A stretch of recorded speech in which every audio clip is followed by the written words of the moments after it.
Hey guys, welcome to another episode of the High Ticket Coaching and Consultant Strategy and Growth Show. Now, if you're watching this show anywhere else but within our private Facebook community called High Ticket Client Attraction Insider Circle, then definitely come check us out. We'd definitely love to have you. That community was put together specifically for coaches, consultants, and service providers who are serious about getting up to that 6 and that 7-figure level. So if that's you, definitely come check us out. Now, today, I want to introduce you to one of the members of our community, Luella Whalan. Welcome, Luella. Thank you for having me. Awesome, you're welcome. So Luella, tell the community members what it is that you do. Okay, so I am a business strategy coach. I work specifically with female entrepreneurs, particularly the entrepreneurs that are in the high 6, 7 figures that want to scale into a high 7 or 8-figure business. Mm-hmm. Awesome. So what got you interested in this topic? Okay, so I've been an entrepreneur for, 20 years now, more than 20 years. So I started when I was 23, and I had hospitality training schools. I knew nothing about business at that stage. I sort of fell into it. And we started with a 2-week bar training course that we did all around the country. We grew that into a multi-million-dollar business, right up to sort of diploma level hotel management courses. And then I sold out of that and went into self-storage. Mm-hmm. And so I used everything I learned from growing a multi-million-dollar business and making a lot of mistakes along the way. But also I was privileged enough to be able to be part of the Entrepreneurial Masters program at MIT, which is the one that Simon Sinek talks about in his book, Why.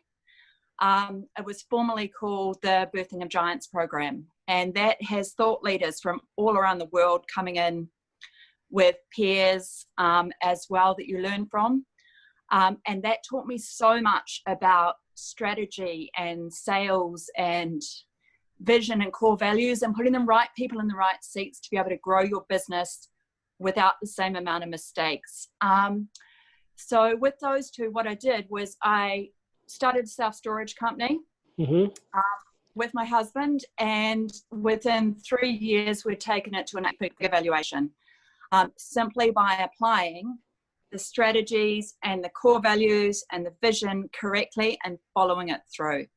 And that's why I really wanted to teach more female entrepreneurs how to do the same thing. There's a statistic out there, I'm not sure if you're aware of, and it's a US statistic, of all the female-owned businesses in the USA that turn over more than $1 million, of all the businesses in the USA, the ones that are female-owned, less than 2% of them turn over $1 million. It's a tiny, tiny statistic, and the reason for it is generally 2 things. It's mindset of female entrepreneurs, and it is just a lack of tools and strategies that they don't have access to. So that's the problem I wanted to solve. Love it, love it. And how do you approach solving that problem? So how I approach solving that problem is I deal with the mindset first. That's the first part of my program, because once you've got your head wrapped around the fact that everything is achievable, then you can move forward from that. Then what we do is we move into learning about the foundations of success, how to put in the really solid foundations. And from there, we work through slowly how to put the vision in, how to get the right team in place, how to hold people accountable, how to set regular priorities that are achievable. I think so many people have, or so many entrepreneurs have 30 or 40 different priorities in a month to achieve, and they get so overwhelmed that they actually achieve nothing. So we take it back to 3 to 5 priorities, and those are our goals for the 90 days. And you find when you do that throughout an entire company, the company becomes easily scalable. Awesome. Now, where do you typically meet your clients at? Who's that ideal person in terms of where they're at in the business and what challenges they're typically facing? Okay, my ideal client is definitely a female who has got a 6 to 7 figure business, normally high sixes. This works best with, because we usually take this to the executive team. It's someone who is got their business where it's making a profit, or even breaking even, but they've flatlined. So they've got to where they're going, but they don't have the tools to actually get that growth bigger. Or they're scaling up already and they're doing it well, but there's cracks appearing in the systems, and that happens all the time. I know it happened with my first business, where suddenly I had this huge growth and I went, oh my goodness, I've got no idea what I'm doing and I don't have the tools, yet I've got all this money coming in, I'm making great profit, and suddenly everything's going to crumble. I don't want to see another female entrepreneur go through that. Mm-hmm. Yeah, powerful stuff. And based on the process, because you said the first thing you work with them is mindset, right? Mm-hmm. Yeah, absolutely. Mm-hmm. So why do you start with mindset first? Mindset first, because that is actually generally the biggest challenge. So what we see is females who, from a very young age, where society has placed them in a position of being told they can't do something because they're a girl. And that starts off in quite early. It can start in school, it can start at home, and it's not something that people are actually often trying to do. It's just a generational thing that we've gone through and grown up with. I remember a teacher at school, a dean, and I was getting in a bit of trouble at school because I was bored and wasn't happy. They weren't extending me. They were just telling me I had to learn things I didn't want to know, as most entrepreneurs have been through. And she sat me down and she said, what do you want to do with your life? And at the time, I was really into whitewater rafting and adventure sports. And I said, I want to be a whitewater rafting instructor. And she said, you can't do that. And I said, why can't I do that? She said, because you're a girl. You need to be a receptionist or a nurse or a teacher. And I said, why? She said, because otherwise your nails will get dirty. And it's little things like that girls are told constantly growing up, that often changes their mindset without them realizing. And those are the kind of things we want to break and deal with. Or if they have big visions of growing multi-million-dollar companies, they're told they need to bring up a family first and consider that family. They can have both. I have both. I've got 3 children that have grown up around my businesses, and they've thrived because of it. Mm-hmm. Love it. Powerful stuff. Yeah. So what happens in terms of when a client comes to you, right? How does an engagement look with you? Do you work with clients virtually, in person? How does an engagement look with you? I have 2 different types of clients. Ones that come through my shorter programs, where they can just book straight in and just do it, and join my Facebook group so they can interact through the inner circle. I've got group coaching programs through my Wealth Accelerator program, and very occasionally I will take a one-to-one client, but I usually only have 2 one-to-one clients at any given time, because I think that personally I can help more female entrepreneurs through the group coaching programs than I can one-to-one, because it's that time trade-off thing. I've got limited hours, and I know the programs have been set up and tested so well now that we can actually achieve as much through group coaching as we can through that one-to-one now. Mm-hmm. Awesome. Love it. Now, what about with your clients? Is there a specific type of business they typically run, or is it just like is there a wide spectrum?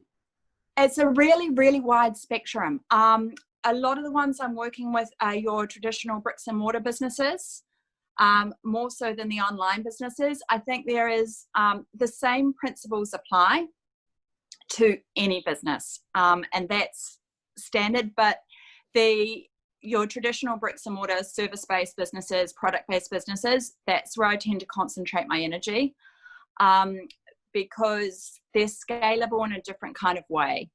They can still bring in a lot of your online course foundations like membership programs, value adds, anything like that. But I do prefer those bricks and mortar businesses to work with. Mm-hmm. Okay, awesome. And what about the team? What are your thoughts after you do so you said mindset is the first thing. What's the second shift you work on? Second shift is foundations of success. So what that is, I put everyone through what we call an organizational success audit. And what that does is it fleshes out very quickly the weak points in the business. Now, I don't just get the CEOs to do this. I actually ask them to put it out to their entire team, and not just their exec team, but everyone right from the office junior upwards. And often we get them to do it through SurveyMonkey, because when it's anonymous, you get much better feedback from your team. So that covers everything from staff engagement to whether or not the entire company knows the company vision and the core values. It covers systems. Everything is in that. It's not a particularly long audit, but it does give you a bird's eye view of the company very, very fast. Mm-hmm. Awesome. And what's the next shift after you do that? What's the next phase? The next phase is where we work into determining a vision for the company, discovering the core values for the company. And that word discovering is really important, because a lot of where you see a lot of businesses run into trouble is they've got core values, but they haven't been discovered. They've been set by a CEO with the best intentions, and no one in the company knows what they are, never mind how to live them. So we work on discovering the core values of the company and how to communicate them to your entire team. Then we start working through how to get the right people in the right seats with that. So what that means is, if you've got a set of core values in your company, you should actually be recruiting to those core values if you want a really solid, happy company culture.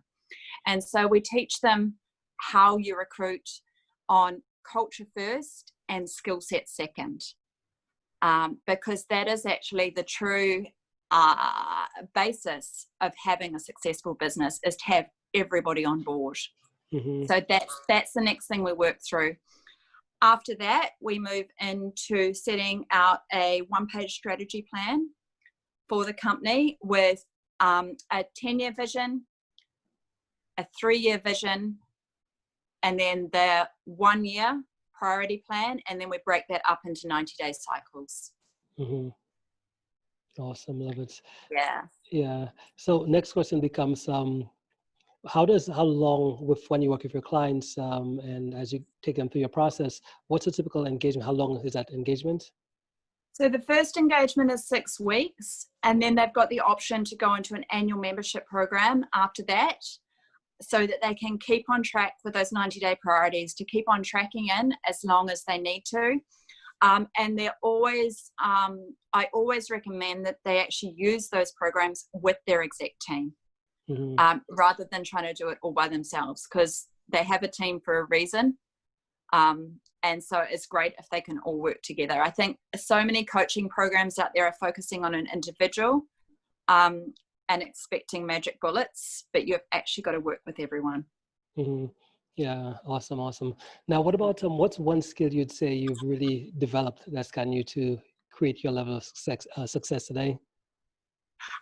My skill, my real genius zone, has to be in crisis management. I'm one of the lucky ones that can take a zillion pieces of information, process them extremely fast in my head, and come up with 3 or 4 solutions really, really fast. Mm-hmm. It has its downsides. It means I get bored really easily. I see the bright, shiny objects that I've had to teach myself not to chase. But it is definitely my genius zone to be able to look holistically at a company, any company, find out lots of pieces of information really, really fast, and be able to mesh them together quickly in my head. Mm-hmm.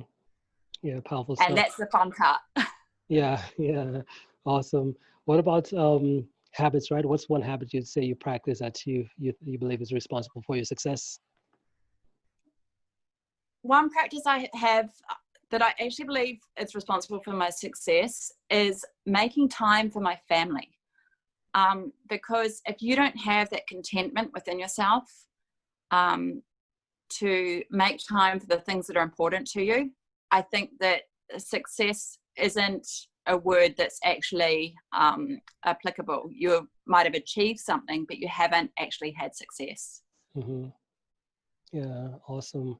What about books, right? So how do you get information? What's your go-to method of learning? Is it through seminars, books? How do you do it?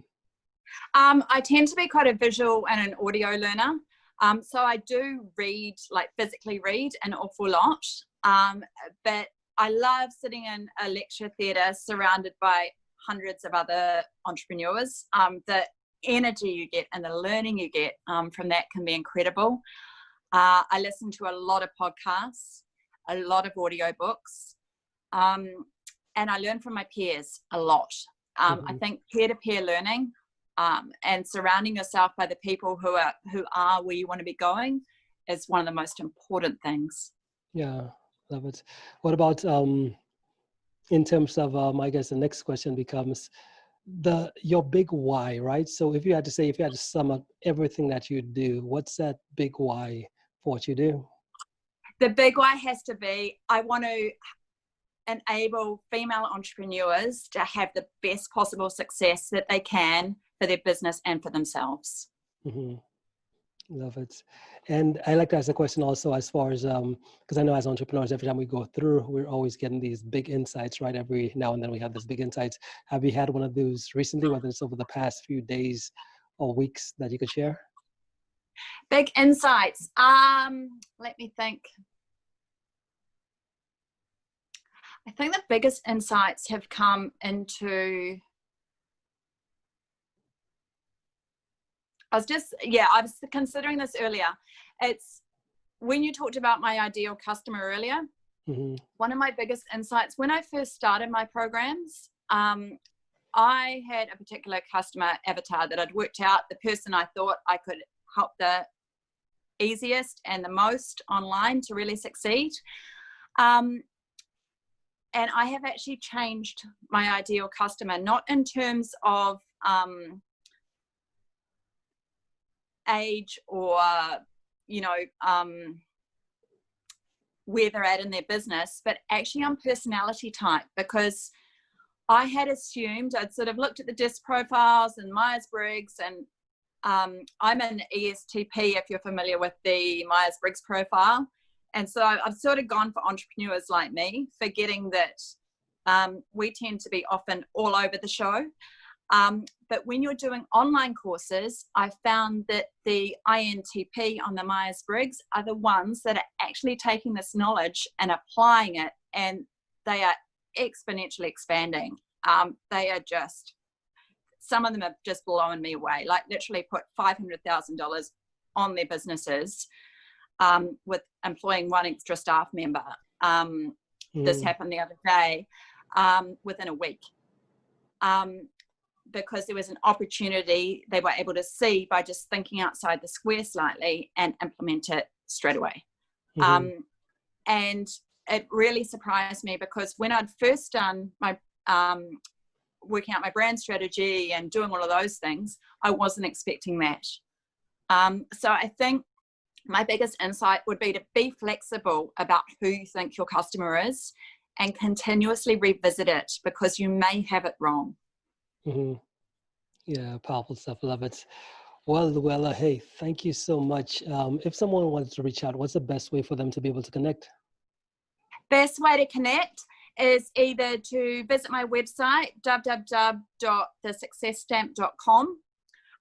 You can get me on Facebook, The Success Stamp, same on Instagram, The Success Stamp. Or if you're a female entrepreneur, sorry, I'd love to have guys in there, but I do concentrate on female entrepreneurs. The Circle of Success for Female Entrepreneurs is my Facebook group, and I've got all sorts of stuff going on in there that I don't actually put out to the wider community.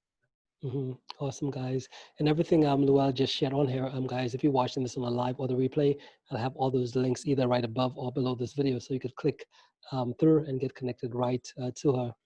Well, Luella, hey, thank you so much for making the time to be here today. Really appreciate it. Do you have any final Thank you for having me. You're welcome. You're welcome. Do you have any final thoughts before we end? Just that, I think I would really like to communicate that if you have a vision, anyone out there, follow your dreams and don't let anyone stop you. Failure is a normal part of success. So don't think because you've fallen off the wagon that you can't hop back on and try again. That would be my biggest takeaway. Awesome. Love it. Love it. Well, again, thank you so much. We'll talk soon.